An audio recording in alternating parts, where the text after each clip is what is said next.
warahmatullahi wabarakatuh. Perkenalkan, nama saya Nela Mikil Faiza dari NIM C1 B019120 kelas R004 mata kuliah Manajemen Perubahan, dosen pengampu Bapak Dr. Haji Tona Aurora Lubis SEMM. Diagnosis adalah suatu proses mengerti bagaimana fungsi organisasi saat ini dan menyediakan informasi yang diperlukan untuk mendesain intervensi perubahan.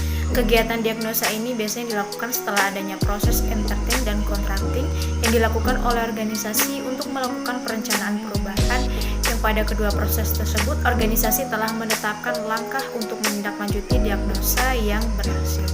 Proses diagnosis yang pertama ada identifikasi wilayah tentatif dengan tujuan agar kita dapat mengetahui suatu masalah yang terjadi dalam sebuah organisasi. Yang kedua, pengumpulan data, yaitu langkah kedua yang dapat dilakukan dalam proses diagnosis ini, yaitu pengumpulan data berdasarkan identifikasi wilayah permasalahan yang telah dilakukan sebelumnya meskipun sifatnya hanya sementara. Yang ketiga yaitu analisis data. Dengan adanya analisis data ini diharapkan dapat menjadi sebuah informasi yang bisa digunakan dalam mengidentifikasi hakikat permasalahan yang dihadapi. Yang keempat, mencari masalah dari perubahan. Pada tahap inilah ditentukannya keberhasilan suatu organisasi melakukan suatu perubahan. Adapun tahapan dari organisasi tersebut yaitu pertama ada pelaksanaan. Diagnosis organisasi menganalisis data yang terkumpul dan memberikan kerangka konseptual sehingga fakta-fakta mengenai organisasi dapat digambarkan. Yang kedua yaitu verifikasi atau pengumpulan data tambahan yang analisisnya lebih dalam dilakukan berulang-ulang hingga ditemukan sebuah kesimpulan. Yang terakhir yaitu kesimpulan, pengumpulan data tambahan dan analisis yang lebih dalam dilakukan berulang-ulang hingga ditemukannya suatu kesimpulan yang dituju dari suatu organisasi tersebut. Model diagnosis yang pertama dari Force File Analysis di tahun 1951 dapat digunakan untuk membantu memahami sebagian besar proses perubahan dalam organisasi.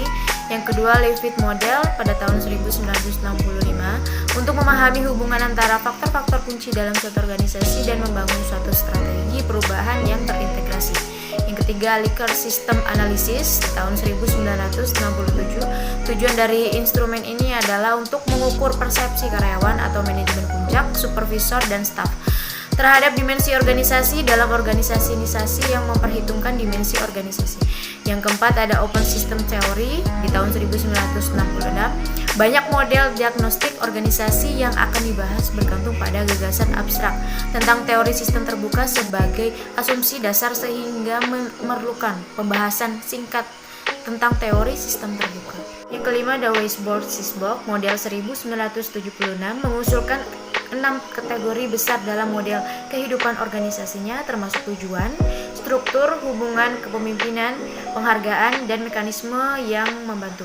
Yang keenam ada Congruence Model for Organization Analysis 1977, aliran keputusan tentang bagaimana sumber daya organisasi akan dikonfigurasi untuk memenuhi kebutuhan, hambatan, dan peluang dalam konteks sejarah organisasi. Yang ketujuh, McKinsey 7 Framework 1981 sampai 1982. Bentuk model juga dirancang untuk menggambarkan saling ketergantungan variabel. Ilustrasi model telah disebut yaitu molekul manajerial. Yang kedelapan, Technical Political Cultural Framework di tahun 1983. TICI mendefinisikan variabel misi atau strategi sebagai pendekatan organisasi untuk melakukan misi dan strategi kriteria untuk efektivitas yaitu tujuan organisasi. Umpan balik merupakan teknik intervensi dalam mengukur dan memperbaiki efektivitas organisasi dengan mengusahakan umpan balik dari beberapa kelompok lain. Budaya organisasi adalah suatu sumber utama keunggulan kompetitif atau competitive advantage, memahami, mendiagnosis, dan melakukan intervensi untuk mengubah budaya organisasi akan berdampak pada kinerja organisasi secara keseluruhan. Adapun macam-macam budaya organisasi, yang pertama, budaya organisasi dan kinerja organisasi. Yang kedua, pengukuran perbandingan budaya organisasi. Yang ketiga, tujuan model budaya organisasi. Terima kasih, sekian dari saya. Wassalamualaikum warahmatullahi wabarakatuh.